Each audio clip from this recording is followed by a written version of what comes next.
Good afternoon, and thank you for that warm welcome. And thank you for joining me here this afternoon. You know, at IBM, we have an outstanding team focused on delivering IT security capabilities to our clients all over the world. In fact, it was just 2 nights ago, we were recognized by SC Magazine, who honored us with an award naming IBM as the top IT security company. Well, I'm pleased to represent that team, especially here at the 2010 RSA conference, which appropriately proclaims itself to be the place where the world talks security. Now, this seems fitting as I'm here today to speak to you today about this ever-changing world that we find ourselves in, the future of business security, and how it really impacts the companies we work for, as well as you and I in every aspect of our lives. You know, it's really impossible to open a newspaper, turn on the TV, listen to the radio, even go on a business trip without reading, seeing, or being personally impacted with the issue of security in our lives. And it can lead to some interesting interactions. As I checked in at the airport on the way to this conference, the ticket agent asked me some standard security questions. Has anyone given you any packages that you didn't pack yourself? Well, I told him that my mother-in-law had given me a parcel that she wanted me to deliver to my wife, who was going to meet me in San Francisco. He looked at me very carefully and asked, "Does your mother-in-law like you?" Well, again, it's everywhere. And as I prepared for the keynote here today, I wanted to learn more about the Rosetta Stone, which, of course, is the theme of this event. And as you know by now, the Rosetta Stone was created by the ancient Egyptian Council of Priests in honor of the deeds of Ptolemy V. And in reading the translation of this ancient text, I was intrigued to see that security was a topic of concern and focus even back then. You know, the good king is praised for his focus on the safety and security of his people. And we might call this today strategic risk management. But according to the text, the king built great armies and a navy to protect the land from invasion. He built fortifications, incredible fortifications, to protect cities and the people from harm. And he built dams to protect the flooding of the plains. He spent great sums of money. And again, this was all to subdue things that could do harm, bring harm to the people.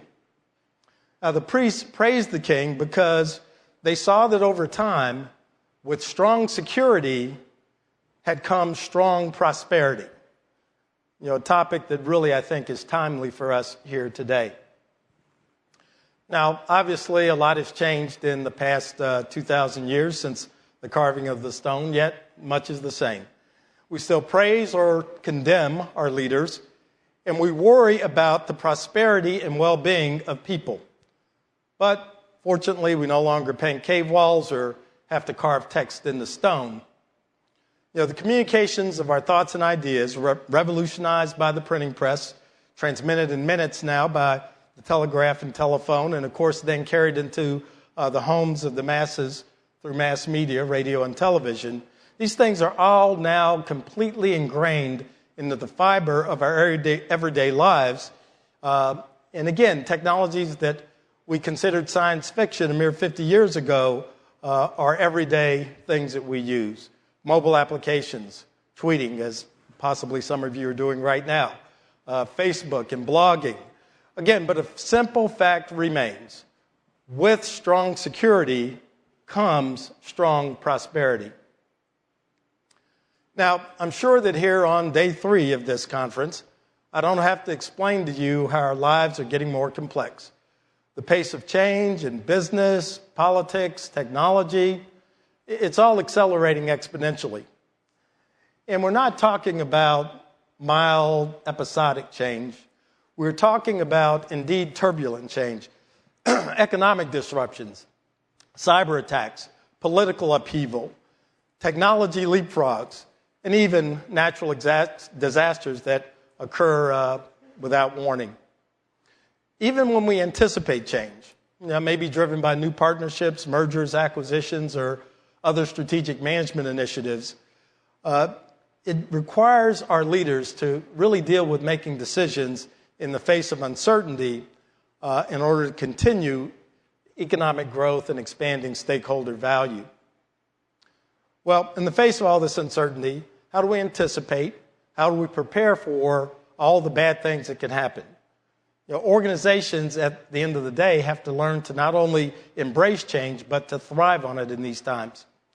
Now, I believe every person in this room knows all too well the complexities and the challenges with the technology that is creating a world that's becoming ever more aware, ever more real-time, more interconnected, and indeed smarter every day.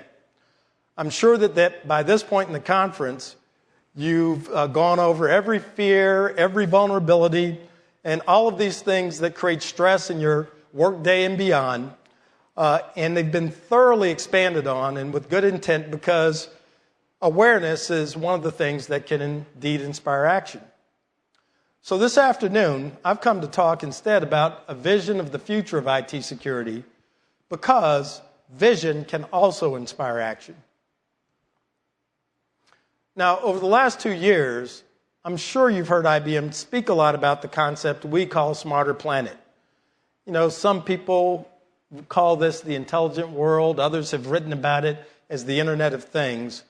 But the concepts are all quite similar. Our planet grows smarter because of the sheer magnitude of the data that we can collect about events and activities in our everyday lives. The ability to share that data, where billions of devices have built-in intelligence, is really what gives us the opportunity to use this data to understand and control what's happening and changing in the environment around us. Now, this year, 2010, marks the beginning of a new era. I welcome you to the decade of smart. In these next 10 years, more than ever before, you will find ways to make the collection and analysis of the data we collect actionable so that we can change the way the world works for the better.